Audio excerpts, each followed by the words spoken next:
Morning dear students. यहाँ पर आज हम जो टॉपिक डिस्कस करने वाले हैं वो ऑप्टिकल आइसोमेरिज्म हेलो एल्केन्स और हेलो एरीन से लिया गया है। इसमें 10 most important multiple choice question जो कॉम्पिटिटिव एग्जाम्स के लिए हैं इंपॉर्टेंट, उनको डिस्कस करेंगे। सबसे पहला जो क्वेश्चन हम यहाँ पर डिस्कस कर रहे हैं वो है कि अगर क्वेश्चन दिया है 2 पॉसिबल स्टीरियो स्ट्रक्चर्स, एक कंपाउंड आपको दिया हुआ है, उसके अंदर हमें 2 पॉसिबल स्टीरियो स्ट्रक्चर्स बताने हैं जो कि ऑप्टिकली एक्टिव होंगे, तो उनको हम क्या बोलते हैं। तो ये 4 टर्म्स जो दी हुई हैं इसमें से सेकेंड टर्म इनएंशियोमर्स हम उसको बोलते हैं, तो ऑप्शन बी हो गया यहाँ पर। सेकेंड क्वेश्चन यहाँ पर देखिए स्टूडेंट्स, उसमें which of the following compound is chiral, इनमें से कायरल कंपाउंड कौन सा होगा। कायरल कंपाउंड वो होता है जिस कार्बन एटम पर चारों ग्रुप जो लगे होते हैं वो डिफरेंट होते हैं। तो हमारे को यहाँ पर 4 ऑप्शंस दी हुई हैं स्टूडेंट। अगर आप इनके स्ट्रक्चर बनाओगे तो ये लास्ट जो हमारा स्ट्रक्चर है डी कंपाउंड 3 मिथाइल 2 ब्यूटानोल, इसके अंदर ये कंपाउंड कायरल कार्बन बना रहा है। यहाँ पर ये देखो आप, ये कायरल कार्बन है क्योंकि इस कार्बन से हाइड्रोजन अटैच है, मिथाइल अटैच है, OH अटैच है और ये एल्काइल ग्रुप अटैच है। चारों ग्रुप डिफरेंट हो गए यहाँ पर, इसीलिए ये कायरल कार्बन यहाँ पे कायरल कंपाउंड कहलाएगा। नेक्स्ट जो है यहाँ पर हम क्वेश्चन ले रहे हैं कि how many chiral compounds are possible on monochlorination of 2 methyl butane. 2 methyl butane का अगर मोनोक्लोरिनेशन करते हैं यानी कि एक क्लोरीन एटम हमें इसमें प्लेस करना है 2 मिथाइल ब्यूटेन के अंदर, इसके 4 आइसोमर्स बना के एक क्लोरीन हमें यहाँ पर आइसोमर में लगाना है, तो हमारे को यहाँ पर 4 आइसोमर्स जो है वो मिल जाएंगे। ठीक है, इसमें से कायरल कंपाउंड्स कितने पॉसिबल होंगे ये हमारा क्वेश्चन है। तो सबसे पहले तो हम ये 4 आइसोमर्स यहाँ पर बनाएंगे। करना क्या है कि हमारे को कंपाउंड जो दिया था 2 मिथाइल ब्यूटेन, उसके अंदर आप नंबरिंग जैसे जैसे करते जा रहे हो, यानी फर्स्ट कार्बन आइटम ये है तो यहाँ पर एक हाइड्रोजन को हटा के Cl लगाया, फर्स्ट आइसोमर बन गया। सेकंड के अंदर हमने सेकंड हाइड्रोजन आइटम को हटा के Cl लगा दिया, थर्ड के अंदर थर्ड हाइड्रोजन को हटा के यहाँ Cl लगाया है, और फोर्थ के अंदर फोर्थ पर जाके यहाँ पर ये Cl लगा दिया। ये कंपाउंड और ये कंपाउंड जो है यहाँ पर ऑलमोस्ट सेम है। ठीक है, तो ये जो है हमारे पास में 4 आइसोमर बन गए, लेकिन ये कंपाउंड जो हमारे को मिला है इसके अंदर ये कायरल कार्बन है स्टूडेंट्स, क्योंकि इससे एक हाइड्रोजन अटैच है, एक मिथाइल, एक Cl और एक ये एल्काइल ग्रुप अटैच है, तो ये कायरल कंपाउंड होगा यहाँ पर। ठीक है, तो फर्स्ट कंपाउंड और इस कंपाउंड के अंदर क्या फ़र्क है, अब हम ये देखते हैं कि इस कंपाउंड और इस कंपाउंड में क्या फ़र्क है। जो फर्स्ट कंपाउंड है हमारा वो भी कायरल है। अब आप देखें इसको, कंपाउंड कायरल कैसे है, क्योंकि कार्बन के साथ में एक हाइड्रोजन अटैच है, एक मिथाइल अटैच है, एक इथाइल और एक ये क्लोरोमिथाइल। ठीक है, तो ये कायरल कार्बन हो गया। लेकिन ये कायरल कार्बन जो है वो नहीं है, क्योंकि ये कार्बन के अंदर एक हाइड्रोजन अटैच है और 2 मिथाइल ग्रुप है इस कार्बन के साथ में, तो ये कायरल कार्बन नहीं है। तो फर्स्ट और थर्ड जो है कंपाउंड वो क्या है, कायरल कार्बन है। हालांकि जो हमने कंपाउंड बनाया था वो यहाँ पर सेम कंपाउंड बन रहा था क्लोरीनेशन के बाद में। ठीक है, तो ये हमारे जो है फर्स्ट और थर्ड जो है यहाँ पर कायरल कंपाउंड्स बनेंगे। अब नेक्स्ट क्वेश्चन है students, out of the following alkene that exhibits optical isomerism, इनमें से किस एल्कीन के अंदर ऑप्टिकल आइसोमेरिज्म शो होगा। तो आप स्ट्रक्चर बना के देखो, चारों के स्ट्रक्चर्स बनाने के बाद में हमारे पास में फर्स्ट जो स्ट्रक्चर है तो 3 methyl 1 pentene, 3 methyl 1 pentene, it has 1 chiral carbon, इसके अंदर एक कायरल कार्बन है, इसी वजह से ये ऑप्टिकली एक्टिव कंपाउंड होगा। तो यहाँ पर इस कार्बन के साथ में एक हाइड्रोजन, एक इथाइल ग्रुप और CH डबल बॉन्ड CH2 और CH3 ग्रुप लगा हुआ है। Option A is the correct answer. Next जो है total number of optical isomers possible for 2,3 dibromo butane, 2,3 dibromobutane के कितने ऑप्टिकल आइसोमर्स पॉसिबल होंगे। तो यहाँ पर ये 4 ऑप्शंस दिए हुए हैं। सबसे पहले जो है हमने 2,3 डाईब्रोमोब्यूटेन यहाँ पर बनाकर देखा स्टूडेंट्स। बनाने के बाद में यहाँ पर 2 ऐसे कार्बन एटम्स आ रहे हैं जो कि एक जैसे हैं, सिमिलर कायरल कार्बन एटम्स हैं। कायरल तो है क्योंकि इस कार्बन के साथ में एक हाइड्रोजन अटैच है, एक Br अटैच है, एक CH3 अटैच है और एक ये पूरा ग्रुप अटैच है। इसी तरीके से ये भी सेम, इसी तरीके से ये भी कायरल कार्बन हो गया। तो यहाँ पर 2 सिमिलर कायरल कार्बन होने की वजह से ऑप्टिकल आइसोमर बनेंगे। लेकिन ऑप्टिकल आइसोमर आप निकालोगे कैसे कि जितने कायरल कार्बन हैं उनका स्क्वायर कर देंगे, -1 करेंगे। ये फॉर्मूला आपको लगाना है ऑप्टिकल आइसोमर निकालने के लिए। तो 3 ऑप्टिकल आइसोमर्स यहाँ पर बनेंगे। कौन कौन से, प्लस माइनस इनएंशियोमर्स जो होते हैं हमारे, और एक मीज़ो कंपाउंड। मीज़ो कंपाउंड हम ये सब ऑलरेडी डिस्कस कर चुके हैं स्टीरियोकेमिस्ट्री में। हैलो एल्केन्स और हैलो एरीन्स के अंदर आप जाके डिस्क्रिप्शन बॉक्स में देख भी सकते हो। तो एक मीज़ो कंपाउंड बन जाएगा जिसमें जो अपर हाफ लोअर हाफ की रोटेशन को कैंसिल करके एक ऑप्टिकली इनएक्टिव कंपाउंड बना देता है, और प्लस और माइनस कंपाउंड बनेंगे। तो ऑप्शन डी जो है यहाँ पर 3 ऑप्टिकल आइसोमर्स जो पॉसिबल होंगे 2,3 डाइब्रोमो ब्यूटेन के लिए। ये इसका आंसर हो जाएगा स्टूडेंट्स। नेक्स्ट जो क्वेश्चन यहाँ पे ले रहे हैं स्टूडेंट्स, उसमें आपको स्टीरियो आइसोमर्स बताने हैं, ये जो कंपाउंड इसके अंदर लिखा हुआ है। तो जब हम इस कंपाउंड का स्ट्रक्चर लिखेंगे यहाँ पर, तो हमें क्या पता चल रहा है कि ये ऐसा एल्कीन है जिसके अंदर कार्बन अराउंड कार्बन के डिफरेंट सब्स्टिट्यूएंट्स अटैच हैं। ठीक है, तो ये दो ज्योमेट्रिकल आइसोमर्स जो है बनाएगा, 2 ज्योमेट्रिकल आइसोमर्स बनाएगा। कौन से? सिस और ट्रांस। और इस गिवन कंपाउंड के अंदर एक कायरल सेंटर भी प्रेजेंट है, जैसे कि ये आप कायरल कार्बन हमने यहाँ पे मार्क किया हुआ है। तो इस कार्बन के साथ एक हाइड्रोजन, एक ब्रोमीन और एक मिथाइल और एक ये एल्काइल ग्रुप अटैच है। ठीक है, अब एक कायरल सेंटर अटैच है और हर ज्योमेट्रिकल आइसोमर के क्या हो जाएंगे, एक पेयर ऑफ इनेंशियोमर हो जाएंगे। तो टोटल स्टीरियो आइसोमर्स यहाँ पर कितने हो गए स्टूडेंट्स? 4। 2 × 2 4 स्टीरियो आइसोमर्स जो हैं यहाँ पर पॉसिबल हो जाएंगे। तो इसका ऑप्शन जो है यहाँ पर सी ऑप्शन करेक्ट है, 4। ठीक है, स्टीरियो आइसोमर्स पूछे थे तो 4 आंसर हो गया। नेक्स्ट जो है क्वेश्चन यहाँ पर इस क्वेश्चन के अंदर 3 मिथाइल पेंट 2 अगर इसकी रिएक्शन करते हैं HBr के साथ में in the presence of peroxide, तो आपको पता है कि परऑक्साइड के साथ में HBr ऐड करने पर एंटी मार्कोनी क्रॉस रूल लगता है और एडिशन होता है। तो यहाँ पर नंबर ऑफ स्टीरियो आइसोमर्स हमें इस प्रोडक्ट के लिए बताने हैं।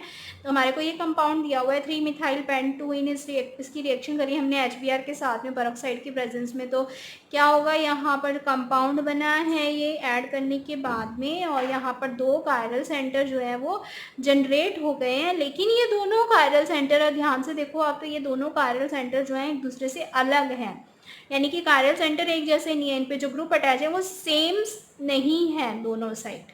ठीक है, तो यहाँ पर भी स्टीरियो आइसोमर क्या होंगे, जो हमारे 2 का डिसिमिलर कायरल सेंटर है, तो आप 2 का स्क्वायर कर दोगे, 2 square is equal to 4 stereoisomers इसमें भी पॉसिबल होंगे। ठीक है, नेक्स्ट जो है यहाँ पर हम कंपाउंड ले रहे हैं स्टूडेंट्स। इसके अंदर हमें क्वेश्चन पूछा है कि अगर हमें कोई मिक्सचर दिया हुआ है इसमें 2 इनेंशियोमर्स प्रेजेंट 85% और 15% के रेशियो के अंदर, तो इनेंशियोमर जो एक्सेस ई है वो कितना होगा। तो इसके अंदर आप बताओगे कि इनेंशियोमर 85% और 15% की रेशियो में अगर है, तो 15% वाला 15% के साथ में दूसरे 15% के साथ में तो रेसमिक मिक्सचर बना लेगा। तो कितना बचा कितना, वो 85 - 15 70 बचा, क्योंकि एक 15 प्लस और एक 15 माइनस ने तो रेसमिक मिक्सचर बना दिया। तो एक इनेंशियोमर जो है वो एक्सेस में कितना बचेगा, एक्सेस वाला कितना बचेगा, 70% बचेगा, क्योंकि 85 - 15 कर देंगे तो हम 70% बचेगा। तो इसमें से ये जो चारों ऑप्शन दिए हुए हैं, तो इसमें सी ऑप्शन जो है हमारा करेक्ट ऑप्शन होगा। नेक्स्ट जो है यहाँ पर क्वेश्चन हम ले रहे हैं स्टूडेंट्स, वो है कि अगर हमें एक सॉल्यूशन दिया हुआ है यहाँ पर, सॉल्यूशन जिसके अंदर 1 क्लोरो 1 फिनाइल इथेन टॉल्विन के अंदर रेसिमाइज करता है। ठीक है, in the small amount of SbCl5 due to the formation of free radical carbanion, carbene या कार्बोकेटाइन, क्या बनेगा इसके अंदर।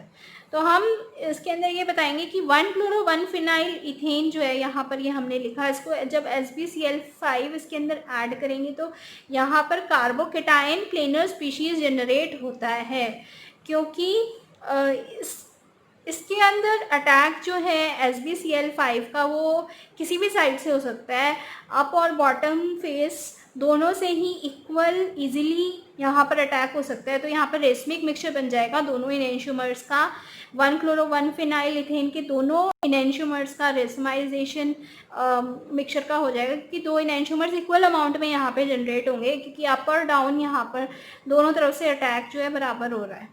ठीक है, तो प्लस माइनस जो इनेंशियोमर्स हैं वो इक्वली जनरेट होंगे और रेसमिक मिक्सचर यहाँ पर बनेगा। It undergoes racemisation to the formation of carbocation intermediate, ये कार्बोकेटाइन इंटरमीडिएट यहाँ पर बना है। क्वेश्चन यहाँ पर जो लिया है स्टूडेंट्स, उसके अंदर हमें कंपाउंड किया हुआ उसमें Cl2 ऐड करना है in the presence of sunlight. तो हमारे को n आइसोमेरिक प्रोडक्ट्स मिलेंगे जिसके जनरल मॉलिक्यूलर फॉर्मूला यहाँ पर दिया हुआ है C5H11Cl। ठीक है, अगर हम फ्रैक्शनल डिस्टिलेशन करते हैं तो हमें m आइसोमेरिक प्रोडक्ट्स मिलते हैं। हमें बताना है कि n और m का नंबर कितना कितना बनेगा।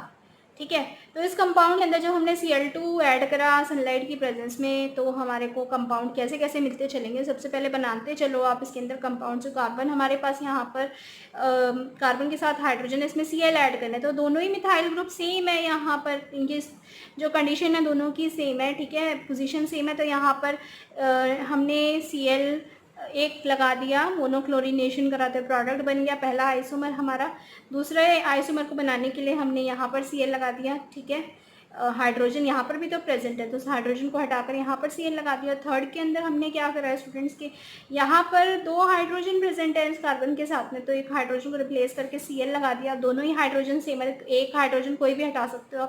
और फिर लास्ट ये बना था प्रोडक्ट इसके अंदर, जब हमने ये Cl हटाया तो, और लास्ट के अंदर हमें ये वाला हाइड्रोजन एक रिप्लेस करके यहाँ पे Cl लगा देंगे, तो ये वाला प्रोडक्ट बन जाएगा जो कि हमने मार्क किया है यहाँ पर। ठीक है, तो अब इसके अंदर हमारे को क्या बताना है कि आइसोमेरिक प्रोडक्ट्स तो कितने बनेंगे। यहाँ पर जो हमने कंपाउंड पहला कंपाउंड लिखा है, इस कंपाउंड के प्लस और माइनस आइसोमर्स बनेंगे। ठीक है, यानी कि इनएंशियोमर्स बनेंगे, क्योंकि इसमें 2 सिमिलर कायरल कार्बन जो हैं वो प्रेजेंट हैं। अब हमारा जो थर्ड कंपाउंड है, इसके अंदर सिमिलर कायरल कार्बन कोई भी प्रेजेंट नहीं है। और फोर्थ ये जो हम मार्क कर रहे हैं, फोर्थ और फिफ्थ, यानी कि इसके अंदर से भी 2 इनएंशियोमर्स प्लस और माइनस 2 कायरल कार्बन इसके अंदर प्रेजेंट हैं, तो 2 इनएंशियोमर्स प्लस और माइनस बनेंगे यहाँ पर भी। और 6 कंपाउंड के अंदर कोई सिमिलर कायरल कार्बन प्रेजेंट नहीं है, तो ये आइसोमर रह गया। अब यहाँ पर जो हमारे 6 आइसोमर हैं वो तो हो गए हमारे n isomeric products. m isomeric products कैसे पता चलेगा, क्योंकि इनएंशियोमर्स जो होते हैं उनका सेम बॉइलिंग पॉइंट होता है, तो उनको हम फ्रैक्शनल डिस्टिलेशन से सेपरेट नहीं कर सकते, तो एक ही आइसोमर यहाँ पे सेपरेट होके बाहर निकलेगा। ठीक है, इसमें प्लस और माइनस का सेपरेशन नहीं हो सकता है फ्रैक्शनल डिस्टिलेशन से। टोटल आइसोमर कितने हो गए यहाँ पर 4, प्लस माइनस को आप एक ही मानोगे, तो यहाँ पर टोटल हो गए 4 आइसोमर जो कि फ्रैक्शनल डिस्टिलेशन से सेपरेट किए जा सकते हैं। m की वैल्यू यहाँ पर 4 हो गई और n की वैल्यू 6 हो गई। ठीक है, तो आंसर हमारा ऑप्शन यहाँ पर क्या हो गया, बी ऑप्शन यहाँ पे काम करेगा स्टूडेंट्स। क्वेश्चन यहाँ पर लिया है स्टूडेंट्स, आर और एस कन्फिग्रेशन बतानी है हमें कार्बन 2 और कार्बन 3 की। तो यहाँ पर आप इसकी कन्फिग्रेशन कैसे बताओगे, ये वीडियो तो ऑलरेडी भी डिस्कस कर चुके हैं। तो यहाँ पर ये कॉम्पिटिटिव पॉइंट ऑफ व्यू से बहुत इंपॉर्टेंट क्वेश्चन जो कि अक्सर पूछे जाते हैं एग्जाम्स में। कार्बन 2 की कन्फिग्रेशन आप कैसे फाइंड आउट करोगे, आपको यहाँ पर रूल लगाना है कि जिसका एटॉमिक नंबर कार्बन से अटैच है, उसका सबसे ज़्यादा जिसका एटॉमिक नंबर होगा तो उसको प्रेफरेंस मिलेगी, तो यहाँ पर OH ग्रुप को प्रेफरेंस मिलेगी। उसके बाद इस कार्बन से 2 कार्बन अटैच है। ठीक है, लेकिन उससे नेक्स्ट क्या अटैच है, उससे नेक्स्ट ऑक्सीजन अटैच है, यहाँ पर Cl अटैच है, तो बड़ा एटॉमिक नंबर है। ठीक है, अब बड़ा एटॉमिक नंबर है तो इसका मतलब ये जो हमारा पूरा ग्रुप है इसको हम प्रेफरेंस देंगे। इस कार्बन पर OH अटैच है, फिर ये ग्रुप अटैच है, यानी कि यहाँ पर जो इसकी कन्फिग्रेशन आ रही है वो क्या आ रही है, क्लॉकवाइज यानी कि रेक्टस आ रही है। लेकिन हाइड्रोजन जो हमारा एटम था वो लोएस्ट प्रायोरिटी का है, लेकिन वो हॉरिजॉन्टली लाई कर रहा है, उसको तो वर्टिकल होना चाहिए। तो हमें यहाँ पर आर जो कन्फिग्रेशन हमारी आ रही है उसको हम चेंज कर देंगे एस से। ठीक है, और नेक्स्ट इसी तरह से इस कार्बन एटम का अगर हम देखें तो इस कार्बन एटम पर डायरेक्टली अटैच क्या है, Cl अटैच है। फिर इस कार्बन के साथ में एक C है और यहाँ भी C है, लेकिन नेक्स्ट एटम के अंदर यहाँ पर O है। ठीक है, तो हम यहाँ पर Cl के बाद इस ग्रुप को प्रेफरेंस देंगे, इस पूरे ग्रुप को। तो जो हमारा रोटेशन हो जाएगा स्टूडेंट्स वो हो जाएगा यहाँ पर एंटी क्लॉकवाइज यानी कि सिनेस्टर, लेकिन हाइड्रोजन हॉरिजॉन्टल पोजीशन में लाई कर रहा है, इस कार्बन के लिए भी तो वर्टिकल पोजीशन में इसको लाना पड़ेगा। तो जो सिनेस्टर आई थी उसको हम चेंज कर देंगे रेक्टस से यानी R से, यानी अब 2 की जो हमारी कन्फिग्रेशन आई है वो S आई है और 3 की कन्फिग्रेशन जो है वो R आई है यहाँ पर। ठीक है, तो इस तरीके से ये हम कॉन्फ़िगरेशन यहाँ पर फाइंड आउट कर सकते हैं। 4 ऑप्शन में से आप बताओगे 2s3r। नेक्स्ट जो कंपाउंड, ये भी हम ऑलरेडी वीडियो यहाँ पर डिस्कस किया हुआ है। तो इसके अंदर हमें पूछा है कि बाइफिनाइल, यहाँ पर 4 कंपाउंड्स दिए हुए हैं, इसके अंदर से ऑप्टिकली एक्टिव कंपाउंड कौन सा होगा। तो आप क्या करोगे कि जो हमारे पास चारों कंपाउंड्स हैं, इस कंपाउंड के अंदर हमें ये देखना है कि किस कंपाउंड के अंदर non super imposable mirror images बनेंगी, तो वो ऑप्टिकली एक्टिव हो जाएगा। इसके लिए कंपाउंड जो हमारा लास्ट कंपाउंड है, इस कंपाउंड के अंदर जो ऑर्थो पोजीशन पर बल्कि ग्रुप लगा हुआ है, वो ग्रुप फिनाइल पे लगा हुआ है। तो ये क्या कर लेगा, फिनाइल ये परपेंडिकुलर पोजीशन ले लेता है with respect to another phenyl group. ठीक है, तो यहाँ पर एक फिनाइल और दूसरा फिनाइल जो है एक दूसरे के परपेंडिकुलर आ जाते हैं, और इस वजह से उनके बीच में स्टीयरिक हिंड्रेंस कम होती है। अगर ऑर्थो पर बल्कि ग्रुप हो तो स्टीयरिक हिंड्रेंस की वजह से एक दूसरे के परपेंडिकुलर आ जाएंगे, और यहाँ पर जो स्टीयरिक हिंड्रेंस है वो कम हो जाएगी, और जब हम इसकी मिरर इमेजेस देखेंगे तो ये आपस में non super imposable mirror images बनाएंगे, और ऑप्टिकली एक्टिव कंपाउंड होगा ये। ठीक है, तो ये जो है हमारा यहाँ पर लास्ट क्वेश्चन है। इससे टॉपिक से जो हम कॉम्पिटिटिव एग्ज़ाम के अकॉर्डिंग यहाँ पर लिया है, इम्पॉर्टेंट है ये टॉपिक। और वीडियो जो है अच्छा लगा तो अपने फ्रेंड्स के साथ ज़रूर शेयर करें students. Till then good bye.